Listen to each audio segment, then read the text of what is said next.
आप सभी को मेरा सादर प्रणाम। आज हम अपने चैनल पर श्री शिव महापुराण के चतुर्थ कुमार खंड के 11 से 20 अध्याय पूरे करेंगे। तो चलिए शुरू करते हैं। 11वां अध्याय कुमार की प्रलंब विजय।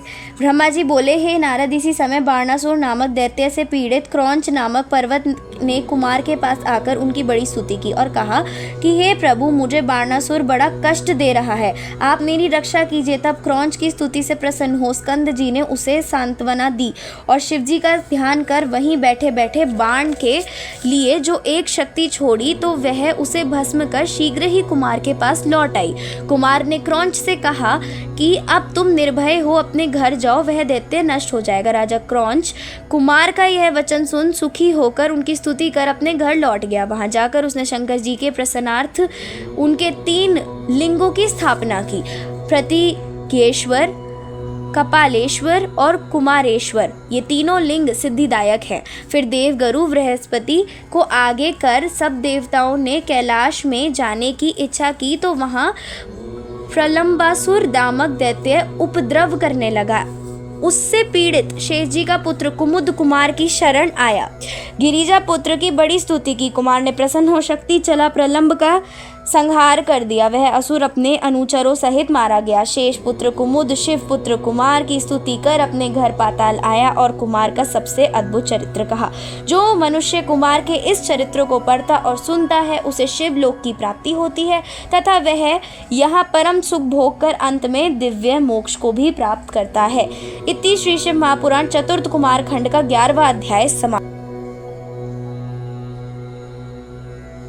12वां अध्याय स्वामी कार्तिकेय का चरित्र वर्णन। ब्रह्मा जी कहते हैं, अब विष्णु आदि सब देवता परम उत्सव कर कुमार को कैलाश चलने की प्रेरणा देने लगे। कुमार ने पर्वतराज हिमालय को आशीर्वचन दे कैलाश की यात्रा की।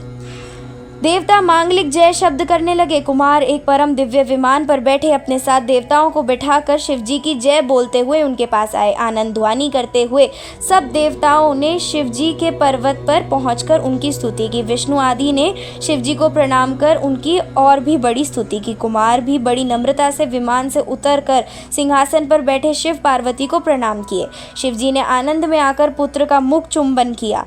तारक शत्रु महाप्रभु कुमार पर बड़ा स्नेह किया।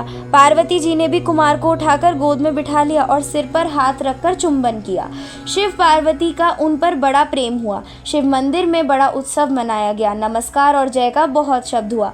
विष्णु आदि देवताओं ने स्कंद जी को आगे कर शिव जी की बड़ी स्तुति की। सर्वेश्वर सवराट प्रसन्न हो हंसने लगे। फिर विष्णु आदि देवताओं से बोले, मैं देवताओं के लिए कृपा का कोश हूँ। मैं दुष्टों को मारने वाला त्रिलोकी का आदिपति भक्त वत्सल शंकर हूँ।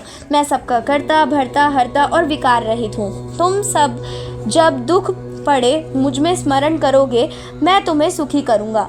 यह सुन कुमार सहित सब देवता हर्षित हो अपने स्थान को चले गए। कुमार अपने माता पिता शिव पार्वती के पास उसी पर्वत पर निवास करने लगे। हे नारद, यह मैंने तुमसे कुमार के सब चरित्र कहे। अब आगे क्या सुनना चाहते हो वह कहो। इति श्री शिव महापुराण चतुर्थ कुमार खंड का 12वां अध्याय समाप्त। 13वां अध्याय गणेश उत्पत्ति और चरित्र। सूत जी कहते हैं, तारकासुर के शत्रु स्कंद का यह चरित्र सुनकर नारद जी बहुत प्रसन्न हुए। उन्होंने ब्रह्मा जी से कहा, हे प्रजानाथ, स्वामी कार्तिकेय का यह अमृतमय चरित्र तो मैंने सुन लिया। अब कृपा कर सब मंगलों के भी मंगल श्री गणेश जी का दिव्य चरित्र मुझे सुनाइए। तब नारद जी के इस प्रकार के वचनों को सुनकर ब्रह्मा जी प्रसन्न हो शिव जी का स्मरण करते हुए बोले, हे नारद जी, कल्प भेद से गणेश जी के कई प्रकार के चरित्र हैं। उनमें से एक बार शनि की दृष्टि से उनका सिर छेदन हुआ था और हाथी का सिर जुड़ा। श्वेत कल्प में होने वाले गणेश जी की उत्पत्ति हुई, जिसमें कृपालु शंकर जी ने ही उनका शिरोच्छेदन किया था। सृष्टिकर्ता शंकर के विषय में यह सब कुछ भी संदेह करना योग्य नहीं है, क्योंकि सबके पति शंकर जी सगुण भी हैं और निर्गुण भी हैं। वह लीला से ही सब जगत की उत्पत्ति, पालन और संहार करते हैं। हे मुने, अब आदर सहित उनके चरित्र को सुनो। जब विवाह कर शिवजी कैलाश पर चले गए, तब कुछ समय व्यतीत होने पर गणपति का जन्म हुआ। एक समय की बात है, जया और विजया नामक पार्वती जी की 2 सखियां परस्पर विचार कर पार्वती से जाकर कहने लगी कि शंकर जी के द्वार पर जो हमारे असंख्य गण एवं द्वारपाल विराजमान रहते हैं, उन पर हमारा अधिकार होते हुए भी कुछ भी अधिकार नहीं है, क्योंकि हमारा मन उनसे नहीं मिलता। अतएव हे भगवती, हे पुण्यशीले, एक हमारा भी कोई गण होना चाहिए, आप उसकी रचना कीजिए। देवी पार्वती को सखियों की यह बात प्रिय लगी और उन्होंने उसकी रचना करने की इच्छा की। जब एक समय पार्वती जी स्नान कर रही थी और नंदी द्वार पर बैठा हुआ था, तब उसने मना करने पर भी शिवजी हठात मंदिर में प्रवेश कर गए, जिससे लज्जित हो जगदम्बिका तुरंत उठ बैठी। तब उन्हें अपनी सखी का वचन याद आया और परमेश्वरी ने अपने कोई एक अत्यंत श्रेष्ठ सेवक की आवश्यकता प्रतीत ही की। उन्होंने सोचा, मेरा एक ऐसा सेवक हो जो मेरी आज्ञा से कदापि विचलित न होवे। ऐसा विचार कर पार्वती जी ने अपने शरीर के मैल से सर्वक्षण में संपन्न एक पुरुष का निर्माण किया। वह शरीर के सब अवयवों से निर्दोष तो था ही, किंतु सुंदर, विशाल और सर्व शोभा संपन्न तथा महाबली एवं पराक्रमी भी था। पार्वती जी ने उसे अनेक प्रकार के वस्त्रों से सजाकर, अनेक प्रकार के अलंकारों से युक्त कर बड़ा आशीर्वाद दिया और कहा कि तुम ही एकमात्र मेरे पुत्र हो, दूसरा कोई नहीं है। तब उस पुत्र ने पार्वती जी से कहा कि हे माता, मेरे लिए क्या आज्ञा है, मैं आपकी सब आज्ञाओं को पूर्ण करूंगा। पार्वती जी ने कहा कि तुम मेरे द्वार की रक्षक हो, मेरी आज्ञा के बिना कोई कैसा भी क्यों ना हो मेरे घर के भीतर ना आने पावे, कितना भी कोई हट क्यों ना करे, तुम उसे ना आने देना। ऐसा कहकर पार्वती जी ने गणेश जी के हाथों में एक लकड़ी दे दी और प्रेम से मुख चूमकर द्वार पर बिठा दिया। वह लकड़ी ले गणेश जी माता के हितार्थ द्वार पर जा बैठे। तब पार्वती जी फिर जाकर स्नान करने लगी। उसी समय शिव जी फिर द्वार पर आ गए और जब अंदर जाने लगे, तब शिव जी को ना जानकर गणेश्वर ने कहा कि मेरी माता की आज्ञा है कि बिना आप नहीं जा सकते। माता इस समय स्नान कर रही हैं, तुम कहाँ जाते हो, यहाँ से चले जाओ। यह कहकर गणेश जी ने लकड़ी से उन्हें रोक लिया। शिव जी ने कहा, मूर्ख, तू किसको रोकता है? क्या मुझे नहीं जानता कि मैं शिव हूँ? यह सुनते ही गणेश जी ने महेश्वर पर लकड़ी से प्रहार कर दिया। इस प्रकार महेश्वर ने क्रुद्ध होकर कहा कि हे बालक, तू मूर्ख है, क्या नहीं जानता कि मैं गिरिजापति शंकर हूँ? रे बालक, मैं अपने ही घर में जाता हूँ, तू मुझे क्यों रोकता है? ऐसा कह जब गणेश जी की परवाह ना कर शिव जी पुनः भीतर जाने लगे, तो गणेश जी ने फिर उन पर लकड़ी का प्रहार किया। इस पर शिव जी ने क्रुद्ध हो अपने गणों को आज्ञा दे दी कि तुम इसको रोको। ऐसा कह शिव जी बाहर ही स्थित रहे, अद्भुत लीलाधरी संसार को अपनी लीला दिखाने लगे। इति श्री शिव महापुराण चतुर्कुमार खंड का 13वां अध्याय समाप्त। 14वां अध्याय, शिवजी के गणों से पार्वती गण गणेश जी का विवाद। ब्रह्मा जी कहते हैं कि अब वे सब गण शिवजी की आज्ञा से वहां जाकर उस द्वारपाल से उसका परिचय पूछने और यह कहने लगे कि यदि तू जीना चाहता है तो यहाँ से दूर हो जा। इस पर गणेश जी क्रुद्ध हो हाथ में दंड लिए उन गणों से निर्भय होकर बोले कि तुम सब यहाँ से दूर चले जाओ, मेरा विरोध करना अच्छा नहीं है। गणेश जी के यह वचन सुनकर शिवजी के गण हंसने लगे और पुनः क्रुद्ध होकर बोले, हम सब शिवजी के श्रेष्ठ गण हैं, तुमको यहाँ से हटाने के लिए ही आए हैं। अब तक हमने तुमको भी एक गण मानकर ही छोड़ दिया है, नहीं तो मार दिए गए होते। अतः क्यों मरना चाहते हो, भाग जाओ। यह सुनकर निर्भीक पार्वती पुत्र ने उन्हें घुड़क दिया और द्वार से ना हटे। इस पर शिवजी के गण लौट गए और जाकर सब बातें शिवजी को सुनाने लगे। शिवजी ने बोला अपने गणों से कि उस नपुंसक को डांट कर हटाओ, मैं कुछ नहीं जानता, जैसे भी हो जाकर उसे हटाओ। वे गण फिर वहीं लौटे और द्वारपाल से पूछने लगे कि वास्तव में तुम कौन हो और यहाँ पर क्यों स्थित होता था? तुम्हें किसने यहाँ पर स्थापित किया है? क्यों मरना चाहते हो? भाग जाओ, नहीं तो अभी तेरे प्राण ले लूँगा। यह सुन गणेश जी कुपित हो अपने हाथों से लाठी पकड़कर उनसे कहने लगे कि जाओ जाओ, दूर जाओ, नहीं तो मैं अभी तुम्हें अपना उग्र पराक्रम दिखाता हूँ। यह सुन शिव गणों को बड़ी चिंता हुई कि क्या करें और कहाँ जाएं, मर्यादा का अतिक्रमण हो रहा है। ऐसा विचार कर वे गण शिवजी के पास फिर गए और एक कोस की दूरी से ही चिल्लाकर उक्त बातें कहने लगे। उस पर हाथ में त्रिशूल लिए हुए उग्र बुद्धि वाले शिवजी ने अपने गणों से कहा, हे गणों, तुम सब नपुंसक हो, जाओ और मारो। कोई भी हो, अधिक कहना क्या है, उसको शीघ्र ही वहाँ से हटाओ। और अब वे गण फिर पार्वती मंदिर पर उस द्वारपाल गणेश के पास आए। जब हटने को कहा तो गणेश जी ने कहा, मैं पार्वती का पुत्र हूँ, कदापि नहीं हटूंगा। इतने में द्वार पर हो हल्ला होता सुन कर पार्वती जी ने अपनी एक सखी को भेजा कि देख वहाँ क्या हो रहा है। सखी ने देखकर हर्षित हो सब वृतांत पार्वती जी से कहा। साथ ही यह भी कहा कि अच्छा हुआ जो नहीं आने दिया, अन्यथा शिवजी तो सर्वदा बिना कहे सुने ही अंदर घुस आया करते हैं। हे देवी, तुमको अपना मान नहीं छोड़ना चाहिए। पार्वती जी ने कहा, ठीक है, परंतु यह तो देखो कि क्षण भर के लिए मेरा पुत्र द्वार पर स्थित न हुआ था कि उनके गण आकर बलात्कार करने लगे। फिर मैं विनय और नम्रता को क्यों अपनाऊं? जो होगा देखा जाएगा।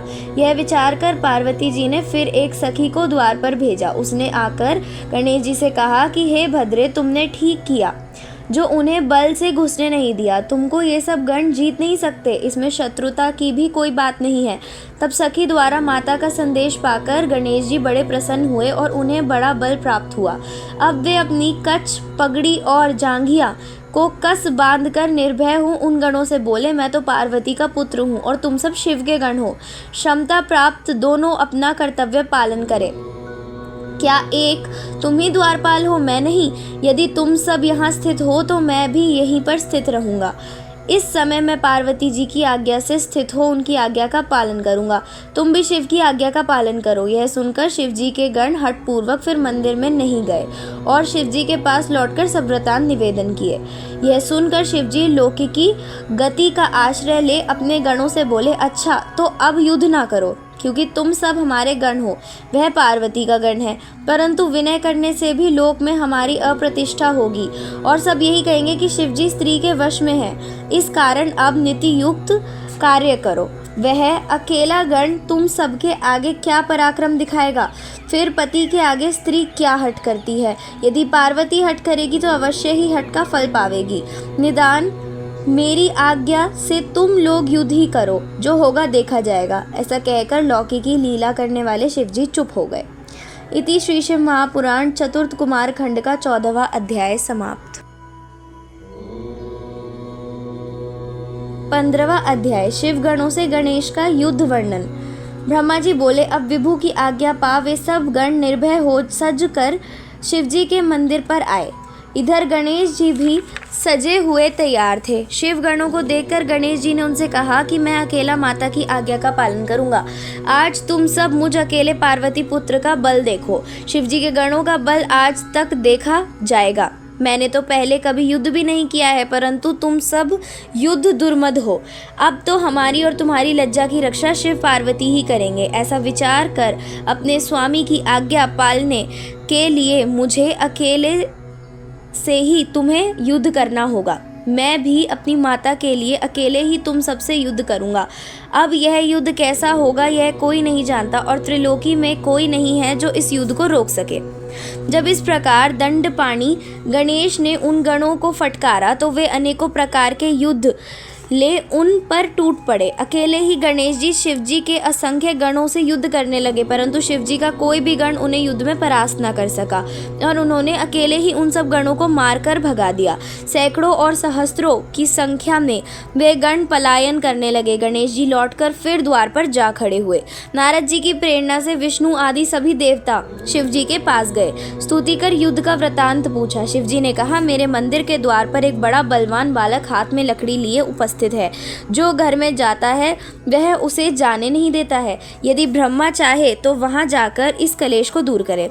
यह सुन शिवजी की माया से मोहित मैं ब्रह्मा कुछ ऋषियों को अपने साथ ले उस बालक के पास गया। मुझे देख बालक गणेश क्रोध वश दौड़कर मेरी दाढ़ी मूंछ नोचने लगा। तब मैंने कहा, हे देव क्षमा करो, क्षमा करो। मैं युद्ध के लिए नहीं आया हूँ, मैं ब्रह्मा हूँ, मेरे ऊपर कृपा करो, मैं शांति स्थापित कराने आया हूँ। मैं ऐसा कह ही रहा था कि बालक गणेश ने परिघ उठा लिया। मैं वहाँ से भाग चला। उसने मेरे सब साथियों को परिघ से ताड़ित किया। फिर तो मैंने शंकर जी के पास आकर सब समाचार कह सुनाया। उसे सुन लीला विशारद शंकर जी को बड़ा क्रोध आया। उन्होंने इंद्रादिक देवताओं और अपने भूत बैतालादि गणों को गणेश जी से युद्ध करने के लिए आज्ञा दे दी। त्रिलोकी में हाहाकार मच गया। उस समय में ही ब्रह्मांड के क्षय होने का समय आ गया। लोग चिंता करने लगे, परंतु कार्तिकेय आदि वीरों सहित शिवजी के सब गण का प्रयास व्यर्थ हो गया। अकेले बालक गणेश ने मार मार कर सबके छक्के छुड़ा दिए। एक ही बालक ने शिवजी की समस्त सेना को विचलित कर दिया। एक ने ही सब इंद्रादिक देवताओं को युद्ध कर विरत कर दिया, परंतु महाबली कार्तिकेय अब तक भी उस स्थान पर स्थित रहे। शेष सभी शिव के पास भाग गए। तब उनसे सब वृतांत सुन परम कुपित रुद्र स्वयं ही वहां गए और चक्रधारी विष्णु की सारी सेना भी उनके पीछे चली। मार्ग में नारद जी ने मिलकर शिवजी से यह कह दिया कि जैसे भी हो शिव गणों की मर्यादा रखिए। ऐसा कह वे वहां से अंतर्ध्यान हो गए। इति श्री शिव महापुराण चतुर्थ कुमार खंड का 15वां अध्याय समाप्त। 16वां अध्याय देव गणेश युद्ध तथा शिवजी द्वारा गणेश शिरोच्छेदन। ब्रह्मा जी बोले, हे नारद, अब तुम्हारे वचनों को ध्यान रख। शिवजी उस बालक से युद्ध करने लगे। एक से एक पराक्रमी देवता और विष्णु जी तक उससे युद्ध करने लगे। एक से एक भयानक अस्त्र चलाने लगे। शिवजी भी अपनी सेना के साथ चिरकाल तक उस बालक से युद्ध करते रहे। बालक ने विकराल रूप धारण कर लिया। शिवजी आश्चर्य करने लगे। विष्णु जी ने कहा, मैं इसे मोहित कर परास्त करूंगा, क्योंकि यह तमोगुण वाला बालक बड़ा ही दुर्गम है। शिवजी की माया से विष्णु जी मोहित हो गए। गणेश जी ने उन पर परिघ का प्रहार किया। यह देख शिवजी को और भी क्रोध आया। वह हाथ में त्रिशूल उठाकर उस बालक को मारने चले। तब शिवजी को इस रूप में अपनी ओर आते देख गणेश जी ने मन ही मन अपनी माता का ध्यान किया और अपनी शक्ति उठाकर महादेव जी के हाथों पर प्रहार किया। उस समय महावीर गणेश की शक्ति महादेव जी से भी बढ़ी हुई थी।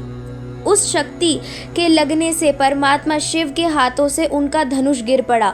तब धनुष को गिरते हुए देख शिवजी ने पिनाक उठा लिया, परंतु गणेश्वर ने एक परिघ मारकर उनका पिनाक भी पृथ्वी पर गिरा दिया। फिर हाथ से शूल उठा गणेश जी ने शिवजी के पांचों हाथों में मारकर उन्हें व्यर्थ कर दिया। शिवजी ने कहा, वाह, जब मेरी ही यह दशा है तो मेरे गणों की तो क्या दशा रही होगी।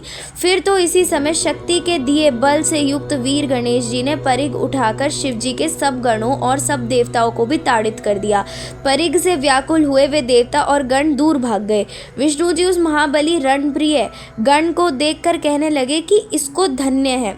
हमने बहुत से देव, दानव, दैत्य, यक्ष, गंधर्व और राक्षस देखे हैं, पर इस गणेश्वर की क्षमता को कोई नहीं पा सकता। विष्णु जी ऐसा कह ही रहे थे कि शक्ति पुत्र गणेश ने उन पर भी अपने परिघ का प्रहार कर दिया। तब विष्णु जी ने शिवजी के चरण कमलों का ध्यान कर चक्र उठाकर इस परिघ के टुकड़े टुकड़े कर दिए। गणेश जी उसी खंडित परिघ से विष्णु जी को फिर मारने लगे, परंतु गरुड़ जी उनके सब प्रहारों को व्यर्थ कर देते हैं। इस प्रकार महावीर विष्णु और गणेश्वर को युद्ध करते बहुत समय बीत गया। इस बीच गणेश जी ने विष्णु को मार मार कर मूर्छित भी बना दिया। फिर भी विष्णु जी उठ उठ कर शिवा पुत्र के साथ संग्राम करते रहे।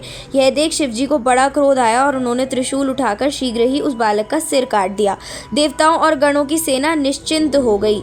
हे नारद जी, उसी समय तुमने जाकर यह सब बातें देवी से कह दी और यह भी कह दिया कि तुम अपना मान किसी प्रकार भी ना त्यागना। हे कलह प्रिय नारद, ऐसा कहकर तुम अंतर्ध्यान हो गए। इति श्री शिव महापुराण चतुर्थ कुमार खंड का 16वां अध्याय समाप्त।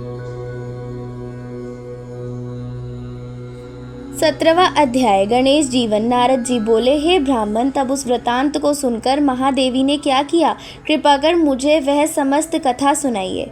ब्रह्मा जी बोले, हे मुनिवर्य, गणेश जी के शिरोच्छेदन से शिवजी के गण पटेह बजाकर महोत्सव करने लगे। इधर पार्वती को बड़ा क्रोध आया। वह कहती, हाँ, मैं क्या करूं, कहाँ जाऊं? हाँ, मुझे बड़ा दुख प्राप्त हुआ। सब देवताओं और गणों ने मेरे पुत्र का संहार कर दिया। अब मैं भी सबका नाश या प्रलय करूंगी। इस प्रकार दुखी हो पार्वती जी ने 100,000 शक्तियों की रचना कर डाली। तब वे निर्मित शक्तियां जगदम्बा शिवा को प्रणाम कर कहने लगी कि हे माता, क्या आज्ञा देती हैं। देवी ने कहा, तुम लोग मेरी आज्ञा से देव सेना में जाकर उसका प्रलय कर डालो। देवता, राक्षस, ऋषि और अपने पराये जो मिले उन्हें हट से भक्षण कर जाओ। पार्वती जी की आज्ञा से वे सब शक्तियाँ क्रोध में तत्पर हो सब देवता दिकों का भक्षण करने लगी। जहाँ देखो वहाँ शक्तियाँ ही शक्तियाँ दिखाई देती थी। वह देवताओं को अपने हाथों से पकड़ पकड़ कर मुख में डाल लेती थी। उनके इस कर्म को देख ब्रह्मा, विष्णु, महेश और इंद्रादि सभी देवताओं को अपने जीवन की आशा न रही और वे कहने लगे कि क्या देवी अकाल में ही प्रलय कर डालेंगी। जब वर्तमान स्थिति में क्या किया जाए, इस पर सबने एक स्वर से विचार कर यह निश्चय किया कि यदि गिरिजा देवी प्रसन्न हो जाएं तो सब कार्य बन जाएगा। लौकिकी गति दिखाते हुए शंकर जी भी बड़े दुख को प्राप्त हो सबको मोहने लगे, परंतु शक्तियों के आतंक से देवता निष्प्राण हो रहे थे। क्रोधमयी शिवा के मंदिर में जाने का उनका साहस ही ना होता था। पार्वती का महाप्रकाशित तेज सभी को संतप्त कर रहा था। सारे देवता भयभीत हो दूर ही स्थित थे। उसी समय दिव्य दर्शन नारद जी वहां आए तथा ब्रह्मा, विष्णु और शंकर को प्रणाम कर कांति स्थापना का विचार करने लगे। सब देवताओं ने कहा, हे नारद, तुम ही अग्रणी बना शिवा के पास चलने का हमें प्रस्ताव स्वीकार किया है। सब ने शिवा के पास पहुंचकर अनेक स्तोत्रों से उनकी स्तुति की। उसे सुन वह परा देवी कुछ न बोली और क्रोध दृष्टि से उनकी ओर देखती रही। तब ऋषियों ने कहा कि हे देवी, क्षमा करो, क्षमा करो, इस समय संहार हुआ चाहता है। हे अंबिके, तुम्हारे स्वामी भी यहाँ स्थित हैं, उनको तो देखो। साथ ही हम ब्रह्मा, विष्णु और आदि देवता और आपकी समस्त प्रजा यहाँ हाथ जोड़े खड़ी है। हे परमेश्वरी, अब इन सब का अपराध क्षमा कीजिए, हम सभी व्याकुल हैं, हमारी शांति कीजिए। जब इस प्रकार कहते हुए सब देवता बड़ी दीनता और व्याकुलता से हाथ जोड़े हुए उन चंडिका के समक्ष खड़े हो गए, तब वह भगवती करुणा कर उन देवताओं से इस प्रकार बोली, यदि मेरा पुत्र जी जाए और तुम सबके मध्य में पूजनीय हो जाऊं तो यह संहार नहीं होगा, अन्यथा शांति नहीं होगी। भगवती के ऐसा कहने पर सब देवताओं ने शिवजी से इसके लिए प्रार्थना की। शिवजी ने कहा, ठीक है, हम लोगों को वही करना चाहिए जिसमें सब लोगों का मंगल होवे। अच्छा, तो तुम लोग यहाँ से उत्तर दिशा में चले जाओ और पहले जो मिले उसका सिर काटकर गणेश जी के सिर में जोड़ दो और यह जी जावेंगे। यह सुनकर देवता गणेश जी को लेकर उत्तर दिशा की ओर गए तो प्रथम उनको एक दांत वाला हाथी मिला। उन्होंने उसका सिर काटकर गणेश जी के सिर से जोड़ दिया। फिर उन्हें अच्छी तरह धोकर उनकी पूजा की तथा विष्णु जी ने कहा कि अब ऐसा उचित हो, सब कृत्य आप कीजिए। विष्णु जी ने वेद मंत्रों के योग से अभिमंत्रित कर शिव जी को स्मरण कर गणेश जी पर जल छिड़का। जल के छिड़कते ही वह बालक शिव जी की इच्छा से जाग उठा। उस गजमुख, रक्तवर्ण, सुंदर, कांतिमान बालक का प्रसन्न वदन एवं सुंदर आकृति की शोभा बड़ी ही दैत्यमान थी। शिवा पुत्र को जीवित हुआ देख सबका दुख दूर हो गया। सबने प्रसन्न हो उन्हें देवी को दिखाया। पार्वती देवी अपने पुत्र को जीवित हुआ देख बहुत प्रसन्न हो गई। इति श्री शिव महापुराण चतुर्थ कुमार खंड का 17वां अध्याय समाप्त। 18वां अध्याय गणेश गौरव।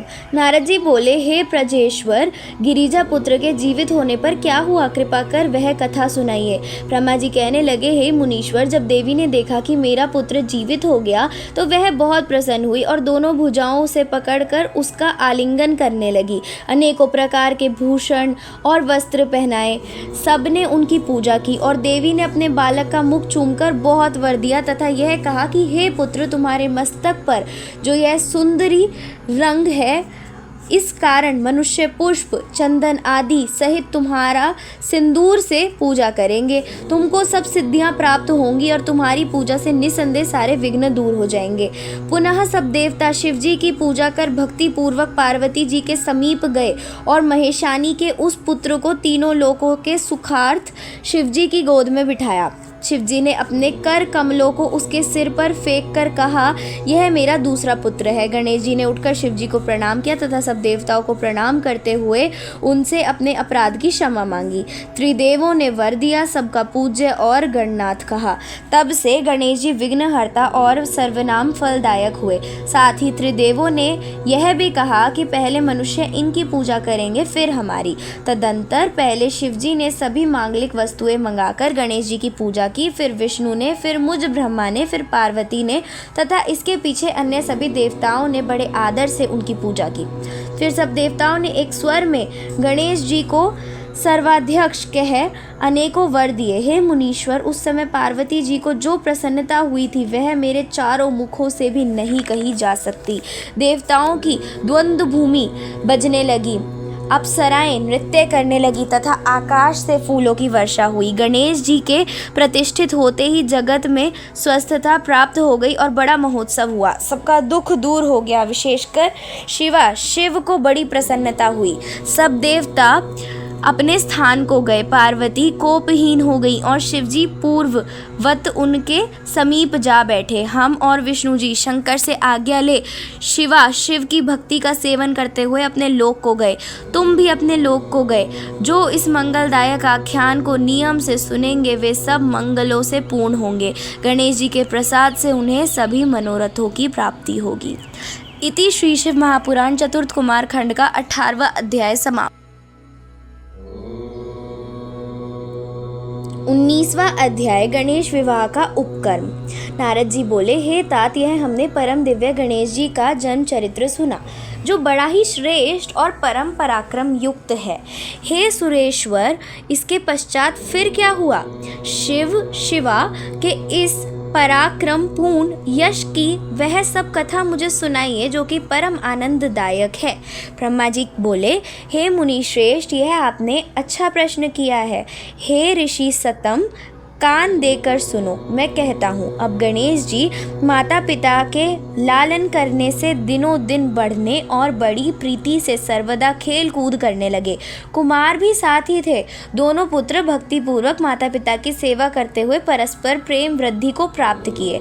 एक समय जब शिव पार्वती प्रेम पूर्वक एकांत में बैठे हुए यह विचार कर रहे थे कि अब दोनों पुत्रों का शुभ विवाह कर दिया जाए, तब माता पिता की इस इच्छा को जानकर दोनों कुमारों ने एक साथ ही विवाह की इच्छा प्रकट करते हुए यह कहा कि पहले मैं विवाह करूंगा।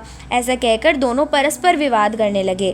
जगत वंद्य शंकर पार्वती लोकाचार की दृष्टि से परम आश्चर्यित हुए। उन्होंने सोचा किस प्रकार दोनों का विवाह किया जाए। वह विचार कर दोनों ने एक अद्भुत युक्ति निकाली। एक समय शिवा ने उन्हें बुलाकर कहा कि देखो, हमने तुम दोनों के सुख के लिए एक नियम किया है। तुम दोनों ही पुत्र हमारे लिए एक ही समान हो, ना कोई न्यून ना कोई अधिक। इस कारण तुम्हारे लिए हमने यह प्रतिज्ञा की है कि जो पहले समस्त पृथ्वी की परिक्रमा करके हमारे पास पहुंच आवेगा उसका ही शुभ विवाह पहले किया जाएगा। तब माता पिता के यह वचनों को सुनकर महाबली कार्तिकेय जी तत्काल ही पृथ्वी पर प्रदक्षिणा करने के लिए चल पड़े और बुद्धिमान गणेश जी अब तक वहां स्थित रहे और बार बार बुद्धि से विचार करने लगे कि क्या करूं, कहाँ जाऊं। मुझसे तो एक कोस भी नहीं चला जाता, फिर पृथ्वी की प्रदक्षिणा करना तो बहुत ही कठिन है। यह विचार कर गणेश जी अपने घर में जा स्नान कर माता पिता से बोले, आप दोनों सिंहासन पर जा बैठिए, मैं तो पूजा करूंगा। पार्वती शंकर गणेश जी की पूजा ग्रहण करने बैठे। गणेश जी ने उन दोनों की पूजा कर परिक्रमा की, फिर हाथ जोड़ प्रेम पूर्वक माता पिता की स्तुति कर बोले, आप मेरा सुंदर विवाह कर दें। शिव ने कहा कि क्या तुम पृथ्वी की परिक्रमा कराए? कुमार गए हैं, जाओ तुम भी शीघ्र ही परिक्रमा कराओ। गणेश जी माता पिता के यह वचन सुन किंचित क्रोध से बोले, हे माता जी पिताजी, आप दोनों कर्म स्वरूप स्वयं ही बड़े बुद्धिमान हैं, अतः मेरी ये बात सुनिए कि जब मैंने आपकी 7 बार परिक्रमा कर ली तब फिर आप ये कैसे कहते हैं कि पृथ्वी की परिक्रमा कराओ। शिव ने कहा, हे पुत्र, तुमने इस महान पृथ्वी की कब प्रदक्षिणा की है? गणेश जी ने कहा, जब मैंने आप दोनों की पूजा और परिक्रमा कर ली तो समस्त पृथ्वी की परिक्रमा हो गई। यदि यह वेद शास्त्र सम्मत है तो आप मानिए, अन्यथा नहीं। मेरे विचार से तो अपने माता पिता की पूजा करके उनकी प्रदक्षिणा करना ही पृथ्वी की प्रदक्षिणा होती है। उसे पृथ्वी प्रदक्षिणा का फल निश्चय ही प्राप्त हो जाता है। वेद शास्त्र जो कहते हैं वही आपको भी करना चाहिए, अन्यथा शास्त्र असत्य हो जाएगा। अतएव अब आपको शीघ्र ही मेरा विवाह कर देना चाहिए। या तो यह कीजिए या वेद शास्त्र की मर्यादा को ही असत्य कर दीजिए। ऐसा कहकर बुद्धिमानों में श्रेष्ठ महाज्ञानी पार्वती पुत्र गणेश जी चुप हो गए। तब विश्व के माता पिता पार्वती शंकर जी गणेश जी के ये वचन सुनकर बड़े ही आश्चर्यित हुए और पुत्र की विलक्षण बुद्धि की प्रशंसा कर बोले, हे पुत्र, अवश्य ही तुम्हारा कहना यथार्थ है। तुमने जो कुछ किया है उसको कोई भी नहीं कर सकता। तुम्हारी बात हम दोनों ने मान ली। इस प्रकार बुद्धिमान गणेश जी को आश्वासन देकर शिव पार्वती ने उनके विवाह की इच्छा की। इति श्री शिव महापुराण चतुर्थ कुमार खंड का 19वां अध्याय समाप्त। 20वां अध्याय गणेश जी का विवाह। ब्रह्मा जी बोले, इसी समय विश्वरूप नामक प्रजापति ने शिवा शिव के पास आकर अपनी सिद्धि और बुद्धि नामक दोनों कन्याओं के विवाह के लिए बातचीत आरंभ की। शिवा शिव ने उनका प्रस्ताव स्वीकार किया और उनके साथ गणेश जी का विवाह निश्चित कर लिया। पार्वती और शंकर के विवाह की तरह ही सब देवता इस विवाह में भी आए। विश्वकर्मा ने गणेश जी का विवाह कराया। सब देवता और ऋषियों ने बड़ी प्रसन्नता व्यक्त की। गणेश जी भी बहुत प्रसन्न हुए। कितने ही समय पश्चात गणेश जी की दोनों स्त्रियों से 2 सुंदर पुत्र उत्पन्न हुए।